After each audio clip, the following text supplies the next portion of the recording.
Malakas ang buhos ng ulan ng gabing iyon. Hindi basta ulan, kundi yaong parang maihinanakit ang langit, ibinubuhos ang bigat ng damdamin sa malamig na kalsada ng lungsod.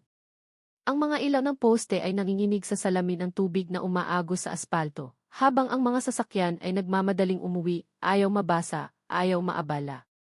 Sa loob ng isang itim na mamahaling sasakyan, tahimik na nakaupo si Isabela Montemayor. Isa siyang babaeng kilala sa mundo ng negosyo, mayaman, elegante, at kinatatakutan sa boardroom. Sa edad na 38 taong gulang, hawak niya ang ilang kumpanya, hotel, at real estate sa iba't ibang panig ng bansa. Para sa marami, perpekto ang buhay niya. May pera, kapangyarihan, at respeto. Ngunit sa likod ng salamin ng sasakyan, ang mga mata ni Isabela ay walang emosyon. Pagod. Hindi sa trabaho kundi sa buhay. Tahimik ang loob ng kotse. Tanging tunog ng ulan at ang mahinang ugong ng makina ang maririnig. Nakatingin siya sa labas, pinapanood ang mga taong nagtatakbuhan, may bitbit na payong, may yakap na mahal sa buhay. Bigla niyang inalis ang tingin. May kirot sa dibdib. Ma'am, didiretso na po ba tayo sa bahay? Mahinahong tanong ng driver niyang si Mang Ernesto. Sandaling natahimik si Isabela bago sumagot. Maikli niyang sabi. Ngunit ilang metro pa lang ang nalalakbay ng sasakyan nang may isang bagay ang pumukao sa kanyang pansin. Sa gilid ng kalsada. Sa ilalim ng sirang waiting shed. May 3 munting figura. Sandali, bigla niyang utos. Itabi mo muna. Nagulat si Mang Ernesto ngunit agad sumunod. Dahan-dahang huminto ang sasakyan. Bumuhos pa rin ang ulan, mas malakas, mas malamig. Muling tumingin si Isabela sa labas. 3 bata. Isang batang babae, tila nasa 10 taong gulang, yakap-yakap ang 2 mas maliliit na bata, isang lalaki at isang babae. Basang-basa ang kanilang damit. Ang buhok nila ay dikit na dikit sa noo. Nanginginig ang mga katawan, hindi lang sa lamig kundi sa takot. Walang payong. Walang matatanda. Walang kasama. Mga bata ba yon? Bulong ni Mang Ernesto, kita rin ang mga ito mula sa side mirror. Hindi sumagot si Isabela. May kung anong gumalaw sa kanyang dibdib, isang damdaming matagal na niyang hindi nararamdaman. Pilit niyang inalis ang tingin, ngunit parang may humihila pabalik sa kanya. Bakit sila niyan? Tanong niya sa sarili. Sa buong buhay niya, sanay si Isabela na magpatuloy. Hindi tumitigil. Hindi nakikialam. Hindi nadadamay sa problema ng iba. Iyon ang sikreto ng kanyang tagumpay, walang emosyon, walang kahinaan. Ngunit sa gabing iyon, may lamat ang pader na itinayo niya sa paligid ng kanyang puso. Bumukas ang pinto ng sasakyan. Hindi niya namalayan na bumaba na pala siya. Ma'am, gulat na tawag ni Mang Ernesto. Hindi siya sumagot. Diretso siyang naglakad papunta sa waiting shed, walang pakialam sa ulan na agad bumasa sa kanyang mamahaling coat at sapatos. Nang mapansin siya ng mga bata, lalo silang nagdikit-dikit. Kita sa kanilang mga mata ang takot, takot sa estranghero, takot sa maaaring mangyari. Hindi kayo dapat nandito, mahinang sabi ni Isabela, hindi niya alam kung sa mga bata o sa sarili niya siya nagsasalita. Lumuhod siya sa harap nila, hindi alintana ang basa at putik. Nasaan ang mga magulang ninyo? Tanong niya, pilit pinapakalma ang boses. Hindi agad sumagot ang mga bata. Ang panganay na babae ang unang nagsalita. Nanginginig ang boses, pero matapang ang titig. Wala po, sagot nito. Umalis na po sila. Tumigil ang mundo ni Isabela sa sandaling iyon.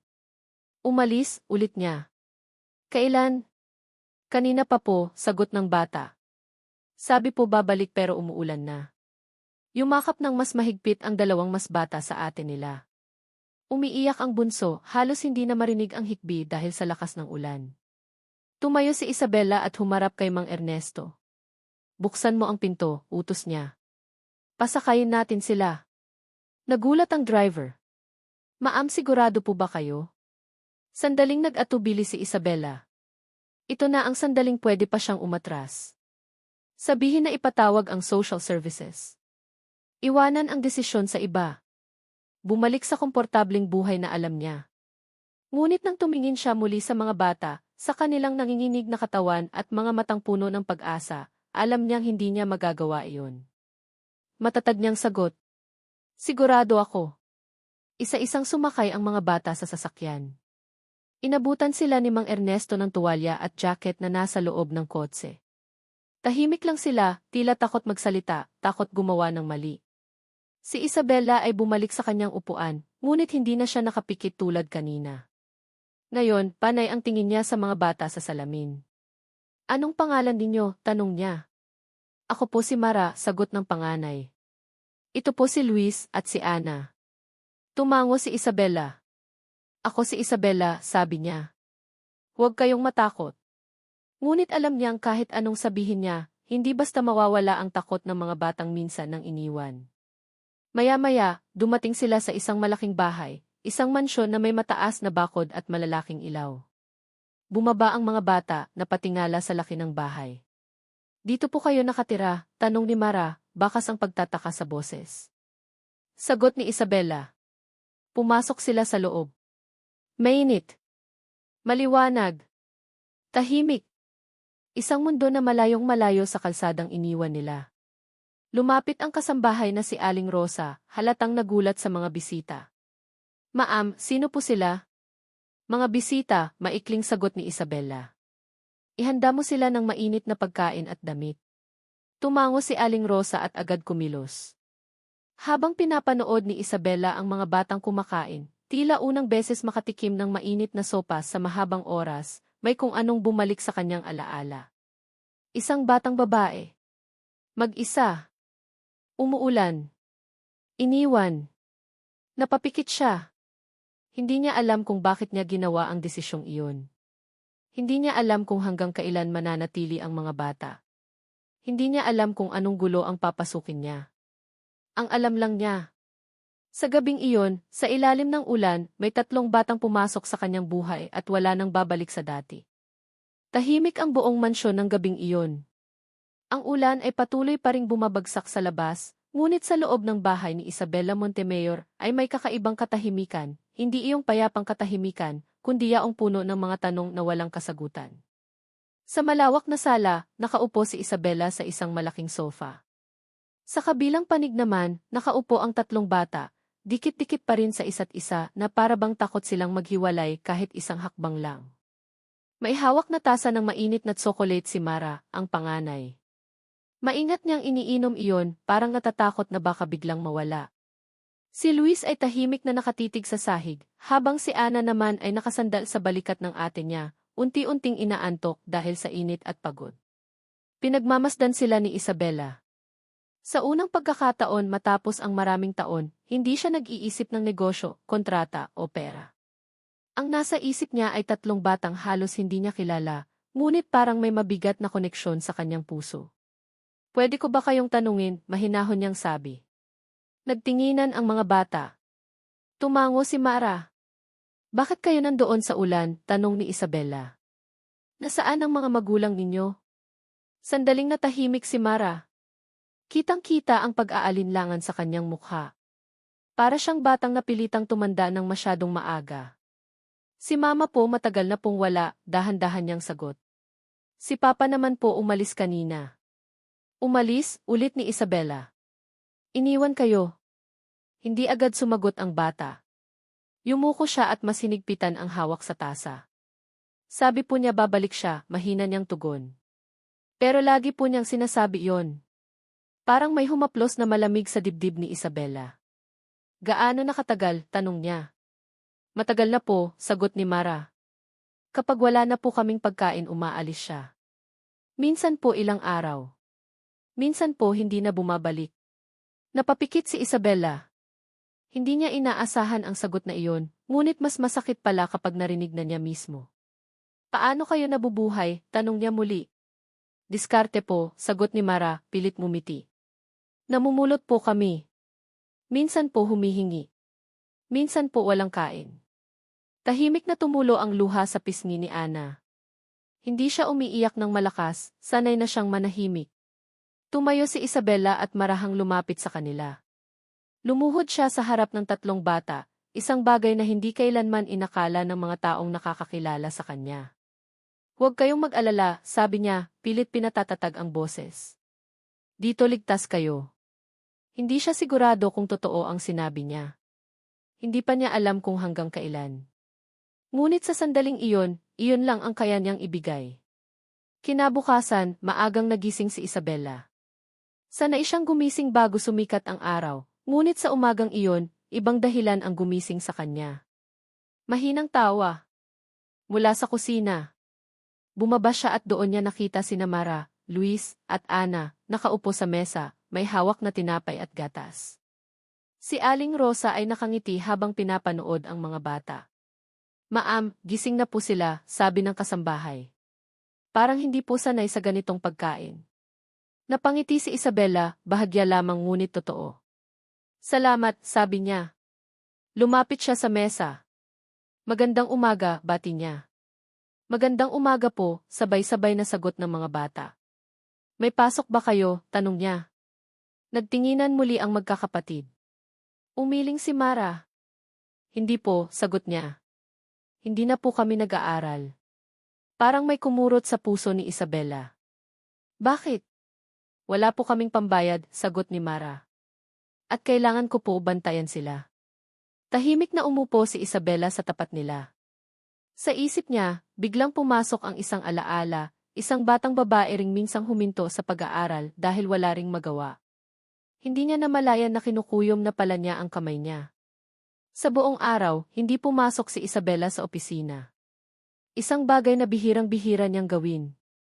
Habang naglalaro ang mga bata sa hardin, unang beses makakita ng ganoon kalawak na espasyo, nakaupo si Isabela sa balkonahe, tahimik na nag-iisip. Bakit sila dumating sa buhay ko? Bulong niya sa sarili. Pinilit niyang hanapan ng lohika ang lahat. Baka pansamantala lang. Baka kailangan lang tulungan saglit. Baka dapat ipasa na sa tamang ahensya. Ngunit sa tuwing maiisip niya ang pag-alis ng mga bata, may mabigat na kumakapit sa kanyang dibdib. Hindi siya sanay sa ganitong pakiramdam. Kinagabihan, habang natutulog na sina Luis at Ana, nanatiling gising si Mara sa guest room. Nakaupo siya sa kama, yakap ang isang unan. Tahimik na pumasok si Isabela. Hindi ka pa natutulog, tanong niya. Umiling ang bata. Hindi po. Pwede ba akong umupo, tanong ni Isabela. Tumango si Mara. Sandaling katahimikan ang namagitan sa kanila. Pagkatapos, biglang nagsalita ang bata. Ma'am Isabela, mahina niyang sabi. Babalik po ba kami doon? Napatingin si Isabela sa kanya. Isang simpleng tanong, ngunit napakabigat. Hahanapin natin ang pinakamabuti para sa inyo, sagot niya. Hindi siya nagsinungaling, ngunit hindi rin siya nagsabi ng buong katotohanan. Hindi po namin gusto doon, biglang sabi ni Mara. Pero sanay na po kami. Doon nabasag ang kontrol ni Isabela. Lumuhod siya sa harap ng bata at marahang hinawakan ang kamay nito. Hindi lahat na nakasanayan ay tama, sabi niya. At hindi lahat ng iniwan ay kailangang balikan. Napatingin si Mara sa kanya, tila naguguluhan ngunit may munting liwanag sa mata. Nang gabing iyon, bumalik ang mga alaala ni Isabela. Ang ulan. Ang dilim. Isang batang babae, siya mismo, na iniwan sa probinsya ng sariling mga magulang para makipagsapalaran sa syudad. Walang yakap. Walang paliwanag. Walang balikan. Doon siya natutong maging matatag. Doon niya itinanim ang paniniwala na hindi kailangan ng kahit sino. Hanggang dumating ang tatlong batang ito. At unti-unting binubuwag ang pader na itinayo niya sa loob ng maraming taon. Sa labas ng mansyon, patuloy ang pag-ikot ng mundo. Ngunit sa loob, may tatlong batang dahan-dahang nagbubukas ng isang pusong matagal ng isinara. Hindi pa alam ni Isabela kung ano ang kahihinatnan ng desisyong ginawa niya. Hindi pa niya alam kung gaano kalalim ang problemang papasukin niya. Ngunit malinaw sa kanya ang isang bagay. Ang katahimikang bumabalot sa mga batang ito ay puno ng lihim, at kapag nabunyag ang mga iyon, wala nang babalik sa dati. Sumikat ang araw nang may kakaibang sigla sa loob ng mansyon ni Isabela Montemayor. Sa unang pagkakataon matapos ang maraming taon, ang bahay ay hindi tahimik. May mga yabag ng paa sa pasilyo, may munting tawanan mula sa hardin, at may mga boses na hindi sanay sa katahimikan ng marangyang lugar. Nakaupo si Isabela sa dining area, may hawak na tasa ng kape, ngunit hindi niya iniinom. Nakatingin siya sa labas ng bintana, kung saan naglalaro sina Mara, Luis, at Ana, tila mga ibong unang beses nakalabas sa hawla. Si Luis ay tumatakbo sa damuhan, tumatawa ng malakas. Si Ana naman ay humahabol, hawak ang isang maliit na bola. Si Mara ay nakatayo sa gilid, nakamasid, laging handang sumalo kapag may nadapa. Napansin iyon ni Isabela. Lagi siyang nakaabang, bulong niya sa sarili. Parang hindi marunong maging bata. Lumapit si Aling Rosa, dala ang tray ng almusal. Ma'am, sabi nito, parang ngayon lang po ulit nagkaroon ng buhay ang bahay. Hindi sumagot si Isabela, ngunit may bahagyang ngiti sa labi niya. Makalipas ang ilang araw, unti-unting nagbago ang takbo ng buhay sa mansyon. May iskediul na sa umaga, almusal, paliligo, at simpleng gawain para sa mga bata. Si Isabela, nasanay sa eksaktong oras at mahigpit na plano, ay nahihirapang mag-adjust. Ma'am, ayaw pong magsuot ni Luis ng sapatos, sabi ni Aling Rosa isang umaga. Ayaw maligo ni Ana, dagdag naman ng isa pang kasambahay. Huminga ng malalim si Isabela. Sa mundo ng negosyo, sapat na ang isang utos para sumunod ang lahat. Ngunit sa mundo ng mga bata, hindi ganoon kadali. Lumapit siya kay Luis at lumuhod. Bakit ayaw mong magsapatos? Tanong niya. Masakit po, sagot ng bata. Hindi po ako sanay. Tumango si Isabela. Sige, sabi niya. Unti-unti lang. Sa sandaling iyon, may natutunan siya, hindi lahat ng bagay ay kailangang madaliin. Isang hapon, nagpa siya si Isabela na dalhin ang mga bata sa isang mall. Simpleng lakad lang, sabi niya sa sarili. Ngunit para sa mga bata, iyon ay isang buong bagong mundo. Ang laki po, gulat na sigaw ni Ana. Pwede po bang hawakan? Tanong ni Luis sa bawat nakikita. Si Mara ay tahimik, ngunit kitang-kita ang pagtataka sa kanyang mga mata. Habang naglalakad sila, napansin ni Isabela ang mga tingin ng ibang tao. May mga bulong. May mga matang nagtatanong. Mga anak niya ba iyon? Bakit parang hindi bagay? Narinig iyon ni Mara. Napansin ni Isabela kung paano siya bahagyang yumuko, parang gustong itago ang sarili. Biglang huminto si Isabela. Hinawakan niya ang balikat ni Mara. Makinig ka, mahina ngunit matatag niyang sabi. Hindi mahalaga ang iniisip nila. Ang mahalaga ay kung sino ka. Napatingin si Mara sa kanya. Opo, sagot niya, kahit halatang hindi pa lubos na intindihan. Kinagabihan, dumating sa mansyon ang kapatid ni Isabela na si Clara, isang babaeng elegante ngunit prangka. Pagpasok pa lang nito sa sala, agad nitong nakita ang mga bata. Isabela, sabi niya, bakas ang pagkagulat. Sino sila? Mga batang tinulungan ko, sagot ni Isabela. Tinutulungan, ulit ni Clara. O pinatira? Tahimik ang mga bata sa sulok, halatang kinakabahan. Clara, mariing sabi ni Isabela, huwag dito. Ngunit hindi tumigil ang kapatid. Alam mo bang delikado yan?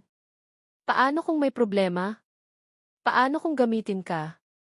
Nanikip ang panga ni Isabela. Hindi sila problema, sagot niya. Mga bata sila. Hindi ka sanay sa responsibilidad na iyan, git ni Clara. Hindi ka ina. Hindi ka. Hindi ako ina, putol ni Isabela. Pero tao ako. Tumahimik ang sala. Tahimik na lumabas si Clara, halatang hindi sang-ayon.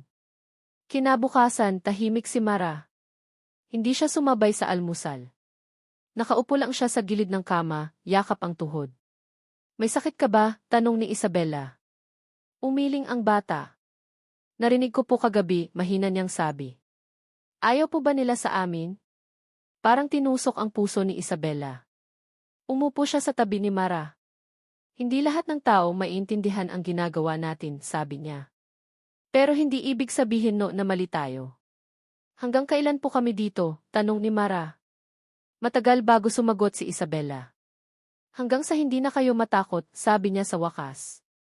Isang linggo ang lumipas. Sa panahong iyon, unti-unting natutong tumawa si Isabela. Natutong maghintay. Natutong magkamali at mumiti. Isang gabi, habang nanonood sila ng pelikula, biglang sumandal si Ana sa balikat niya at nakatulog. Nanigas si Isabela sa gulat, ngunit hindi siya gumalaw. Pinagmasdan niya ang mukha ng bata. Payapa. Ligtas. Doon niya naramdaman ang isang bagay na hindi niya kailanman pinlano, ang pakiramdam ng pagiging tahanan. Ngunit hindi lahat ay payapa. Isang umaga, may dumating na sulat. Mula sa isang ahensya. May naghahanap sa 3 bata.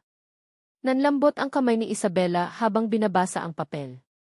Sa labas, masayang naglalaro ang mga bata, walang alam sa bagyong paparating. Napaupo si Isabela, hawak ang sulat. Hindi pa tapos, bulong niya. Sa unang pagkakataon, ang tahanang unti-unti niyang binubuo ay nasa panganib. At ang tanong, handa ba siyang ipaglaban ang mga batang hindi niya inaasahang magiging bahagi ng kanyang buhay? Mabigat ang hangin sa loob ng silid ni Isabela Montemayor. Tahimik ang buong mansyon, ngunit sa kanyang mga tainga ay parang may malakas na ingay, ang tibok ng sariling puso, mabilis at hindi mapakali. Nakaupo siya sa gilid ng kama, hawak ang sulat na natanggap niya kanina. Ilang ulit na niyang binasa ang bawat linya, ngunit hindi pa rin niya magawang tanggapin ang nilalaman nito. May naghahanap sa 3 bata. Hindi simpleng tanong. Hindi rin simpleng investigasyon. May pangalan. May petsa. May detalye. Ibig sabihin, hindi aksidente ang pag-iwan sa kanila. Ma'am, mahinang katok sa pinto. Si Aling Rosa iyon. May bisita po kayo. Napatingin si Isabela sa orasan. 10:00 pa lang ng umaga. Papasukin mo, sagot niya, pilit pinapakalma ang sarili. Ilang sandali pa, pumasok sa silid ang isang babaeng may dalang folder at may seryosong mukha. Ako po si Inez Herrera, mula sa Child Welfare Office, pakilala nito. Tumango si Isabela. Alam ko kung bakit kayo narito, sabi niya. Umupo sila sa sala. Tahimik ang paligid. Naroon ang mga bata sa hardin, walang kamalay-malay sa pag-uusap na maaaring magbago ng kanilang buhay. May nagsumbong po, paliwanag ni Ms. Herrera. May ulat na may 3 batang iniwan sa isang lugar ilang araw na ang nakalipas. Alam ko, sagot ni Isabela. Ako ang kumuha sa kanila. May karapatan po ba kayo, diretsong tanong ng babae. Napasinghap si Isabela. Wala, amin niya. Pero wala rin po silang ibang pupuntahan. Tahimik na nagsulat si Inez Herrera sa papel. Kailangan po naming hanapin ang ama, sabi nito. May mga ulat na buhay pa raw ito. Nanlamig ang mga kamay ni Isabela. Buhay, ulit niya. Nasaan siya? Hinihinala po naming kusa niyang iniwan ang mga bata, sagot ni Ms. Herrera. Pero kailangan pa rin naming kausapin siya. Sa labas, may narinig na tawanan. Napapikit si Isabela. Kinagabihan, tinawag ni Isabela si Mara sa silid aklatan. Nakaupo ang bata sa harap niya, tahimik, tila ramdam na may mali. Mara, mahinahon niyang sabi, kailangan kitang tanungin ang isang mahalagang bagay. Tumango ang bata. May nakakaalam ba kung nasaan ang tatay ninyo? Nanigas ang mukha ni Mara. Bumaba ang tingin niya sa sahig. Alam ko po, mahina niyang sagot. Napaawang ang bibig ni Isabela. Alam mo? Opo, tugon ni Mara. Alam ko po kung saan siya pumupunta. Bakit hindi mo sinabi, tanong ni Isabela, hindi galit kundi naguguluhan. Dahil po ayokong bumalik kami, biglang sabi ni Mara, nanginginig ang boses. Kapag nahanap siya kukunin niya kami ulit. Napaupo si Isabela. Anong ginagawa niya sa inyo? Tahimik na tumulo ang luha sa pisngi ng bata. Pinapabayaan po niya kami, sagot ni Mara. Minsan po, hindi siya umuuwi ng ilang araw. Kapag galit po siya sumisigaw siya. Napakuyom ang kamao ni Isabela. Sinaktan ba kayo? Umiling si Mara. Hindi po pero natatakot po kami. Lumapit si Isabela at niyakap ang bata. Mahigpit. Protektado. Hinding-hindi ko hahayaang mangyari iyon ulit, mahina niyang sabi. Ngunit hindi ganoon kadali ang lahat. Makalipas ang 2 araw, natagpuan ang ama ng mga bata, si Ramon. Isang lalaking payat, mukhang pagod sa buhay, at halatang walang direksyon. Dinala siya sa mansyon para kausapin si Isabela at ang mga kinatawan ng ahensya. Pagpasok pa lang ni Ramon sa sala, agad siyang nanlumo nang makita ang laki ng bahay. Dito po pala sila, tanong niya, baka sanghiya. Sagot ni Isabela, malamig ang tinig. Akin po ang mga anak ko, biglang sabi ni Ramon. Karapatan ko po sila. Nanindig ang balahibo ni Isabela. Karapatan, ulit niya. Iniwan mo sila sa ulan. Wala po akong trabaho, sagot ng lalaki. Wala po akong magawa. May magagawa ka, giit ni Isabela. Pero pinili mong umalis. Tahimik ang silid. Nakatingin si Ingles Herrera sa kanilang dalawa. May ebidensya po bang may kakayahan kayong alagaan sila? Tanong ng ahensya kay Ramon. Napayuko ang lalaki. Wala po, sagot niya. Ngunit bigla siyang tumingin kay Isabela. Pero mayaman po kayo, sabi niya. Kaya niyo po silang alagaan. Pwede po bang tulungan niyo na lang kami? Parang sinampal si Isabela ng mga salita. Tulungan, ulit niya. Hindi ito negosyo. Lumabas ang mga bata sa pinto. Mama Isabela, mahinang tawag ni Ana, nanginginig ang boses. Napalingon silang lahat. Hindi po ba kami babalik? Tanong ni Luis, takot na takot. Napahinto ang mundo ni Isabela. Lumapit siya sa mga bata at lumuhod. Makinig kayo sa akin, sabi niya, pilit pinapakalma ang sarili. May mga desisyon na kailangan munang ayusin. Gusto po naming manatili, umiiyak na sabi ni Mara. Dito po kami masaya. Tumayo si Ramon, halatang naguguluhan at nahihiya. Hindi ko po kayang ipaglaban to, sabi niya. Kung mas mabuti po sa kanila, bahala na po kayo. Iniwan niya ang silid. Tahimik ang lahat. Kinabukasan, nagpa siya ang ahensya na pansamantalang manatili ang mga bata sa pangangalaga ni Isabela habang isinasagawa ang investigasyon. Ngunit malinaw ang babala, hindi iyon permanente. Habang natutulog ang mga bata ng gabing iyon, nakaupo si Isabela sa terrace mag-isa. Tinatanong niya ang sarili. Hanggang saan siya handang umabot? Hindi niya planong maging ina. Hindi niya planong masaktan. Ngunit huli na ang lahat. Sa unang pagkakataon, hindi pera o kapangyarihan ang haharapin niya, kundi ang batas, ang nakaraan, at ang sariling takot. At sa gitna ng lahat ng iyon, 3 batang umaasa sa kanya. Napatingala siya sa langit. Kung ito ang kapalit, bulong niya, handa akong ipaglaban. Tahimik ang mansyon ni Isabela Montemayor ng gabing iyon. Hindi tulad ng mga nakaraang gabi na may munting tawanan at yabag ng mga bata, ang paligid ay tila bumalik sa dati, maluwag, malamig at puno ng mga tanong. Nakaupo si Isabela sa sala, hawak ang isang tasa ng tsaa na matagal nang lumamig. Hindi niya iniinom. Hindi rin niya napapansin. Ang nasa isip niya ay ang nalalapit na desisyon. Ilang araw na lang at maglalabas na ng pinal na pasya ang ahensya tungkol kina Mara, Luis at Ana. Pansamantala pa lamang ang lahat, ang pagtira nila sa mansyon, ang mga ngiti, ang pakiramdam ng tahanan. Pansamantala. Sa kabilang kwarto, magkakatabi sa kama ang 3 bata. Si Ana ay mahimbing na natutulog, yakap ang isang stuffed toy na ibinigay ni Aling Rosa. Si Luis ay pumikit na rin, pagod sa maghapong laro. Ngunit si Mara gising. Nakatingin siya sa kisam. Tahimik. Iniisip ang tanong na matagal na niyang kinikimkim. Hanggang kailan sila mananatili? Kinabukasan, maagang nagising si Isabela. May mahalagang araw na paparating. Suot niya ang isang simpleng damit, walang alahas, walang mamahaling ayos. Hindi ito meeting ng negosyo. Hindi ito pakikipagnegosasyon sa kontrata. Ito ay pakikipaglaban para sa 3 buhay. Dumating ang kinatawan ng ahensya, kasama ang isang social worker at isang legal officer. Kasunod nila, dumating rin si Clara, ang kapatid ni Isabela, na dati tutol sa lahat ng ito. Tahimik ang lahat habang umuupo sa sala.